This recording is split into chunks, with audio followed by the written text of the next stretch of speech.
Saya jawab, saya mau minta surat pindah sama siapa Pak. Sedangkan kampung halaman saya, kalau kecamatan kelurahan udah menjadi lautan air. Lautan air. Ya, seperti Tanjung Priok begitu. Kata saya kalau Bapak nggak percaya, silakan ke Waduk Kedung Ombo di daerah Boyolali. Tapi adanya perbatasan Purwodadi, Sumber Lawang tuh adanya di situ bendungannya. Warga iki yang saya hormati, saya banggakan, kembali ke bedah atau kupas buku dari Pulau Tunda ke Bumi Katulistiwa. Pada halaman 111 ini ada cerita yang sangat dramatis yang dialami oleh ibu yang bernama Wagiem. Ini nama asli ya, Wagiem.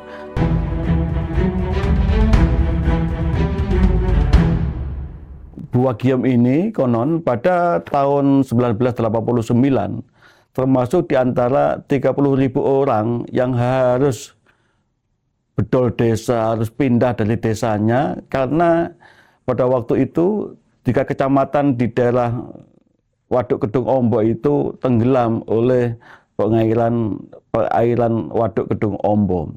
Jadi 3 kecamatan tenggelam dan termasuk rumah Ibu Wagiem. Terpaksa dia harus pindah ke tempat lain. Pada waktu itu terpaksa Bu Wagiem sebagaimana warga yang lain harus merelakan pindah tempat. Sebab pada waktu itu oleh Pak Harto, kalau warga menolak itu dikata-katain sebagai mbalelo dan itu adalah dicap sebagai pendukung atau berbau-bau PKI. Dia takut Bu Wagiem itu sehingga merelakan dirinya untuk pindah tempat. Berhijrahlah Bu Wagiem ke Jakarta. Berpindah-pindah tempat tanpa ada keluarga, tanpa ada naungan entah rumah, entah tempat kontrakan karena ketidakmampuan itu. Karena hidup terlunta-lunta, berpindah-pindah dari Jakarta Timur, Barat ke pusat, terakhir dia terdampar di Pegangsaan, daerah Jakarta Pusat, tidak jauh dari istana. Dia tinggal di sana di bantaran Sungai Ciliwung bersama para pemulung yang lain.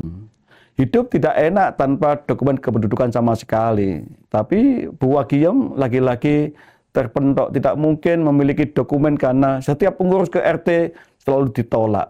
Anehnya, pihak kelurahan Pegangsaan pada waktu itu menyarankan Bu Wagiem untuk balik ke Kedung Ombo. Silahkan tadi minta surat pindah, keterangan pindah dari kelurahan di Kedung Ombo.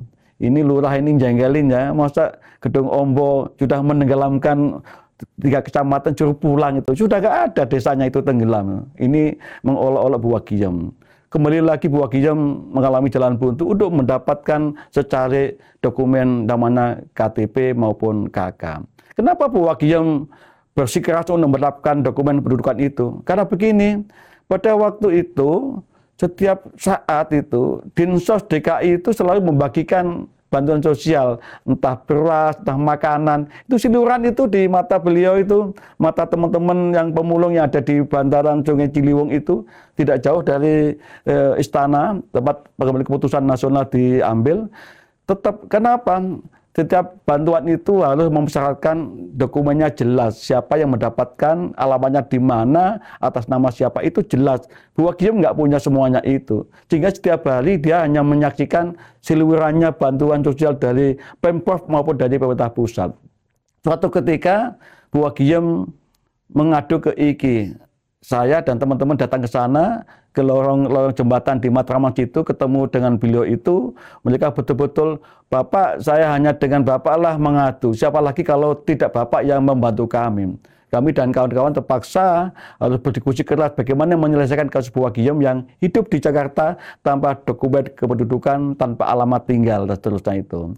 Usut punya usut dan diskusi punya diskusi dengan kawan-kawan, akhirnya kita ketemukan jalan keluarnya.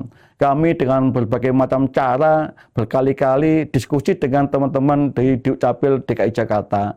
Kami datangkan ke RT RW, ke kelurahan untuk membantu Bu Wagiem. Didapatkan solusi yaitu, mari kita cari siapa kira-kira orang yang bisa menampung Bu Wagiem untuk dititipin namanya di kakaknya sebagai anggota keluarga dengan hubungan keluarga yang lain gitu. ternyata tidak mudah. Pernah Pak Wagiem kawin yang kedua dan ingin namanya itu dicantumkan di kakak suami yang kedua itu. Lagi-lagi Pak RT menolak tanpa alat yang jelas. Karena itu begitu ketemu Iki, maka kita kasih jalan keluar. Kita carikan sebuah yayasan yang menampung banyak sekali orang-orang yang tidak beruntung. Yaitu termasuk kayak Bu Wagiem itu. Kita usulkan supaya Bu Wagiem yang tinggal di kolong jembatan di bantaran Sungai Ciliwung itu untuk titipkan namanya di akte di kakaknya yayasan. Yayasan ini tidak di Matraman tapi ada di sekitar Jatinegara. Nah, kami usulkan itu, akhirnya Bu Wagiem resmi tercatat sebagai anggota keluarga di kakak yayasan yang bersangkutan. Dari situlah maka mulai terurai proses panjang perjuangan Bu Wagiem untuk mendapatkan secari dokumen yang namanya KTP. Dari sana terus pihak Dukcapil memfasilitasi, diterbitkanlah awalnya itu KTP Bu Wagiem yang berdomisili di daerah Jatinegara, dan selanjutnya maka dia mendapatkan banyak bantuan, fasilitasi dari Pemprov maupun dari pemerintah pusat. Inilah perjuangan panjang Bu Wagiem mendapatkan hak-hak konstitusionalnya karena ketidakbaikannya nasib yang dialami. Yang pertama karena digusur oleh pembangunan Waduk Gedung Ombo, kedua terlunta-lunta kemana-mana karena oleh pihak kelurahan maupun RT RW tidak difasilitasi dengan baik, dan akhirnya alhamdulillah ketemu dengan Iki dan selesailah masalahnya. Pada waktu penyerahan KTP itu Bu Wagiem sangat luar biasa bersyukur, dan kami datang dari Iki untuk menyaksikan penyerahan dokumen akte kelahiran, dokumen KTP Bu Wagiem dari Dinas Dukcapil DKI. Inilah contoh perjuangan panjang, tidak ada kata putus asa, dan saya yakin bahwa setiap ada masalah negara ini punya solusinya. Itu kalau kita memiliki aparatur negara yang bertanggung jawab dan sudi dan rela untuk membantu warganya. Terima kasih. Inilah sekelumit cerita tentang Bu Wagiem berburu KTP sebagai hak konstitusinya. Terima kasih, mudah-mudahan bermanfaat. Jangan lupa subscribe, bagikan, dan like. Assalamualaikum Bapak. Saya mengucapkan banyak terima kasih kepada bapak-bapak semuanya. Saya banyak-banyak terima kasih atas bantuan saya.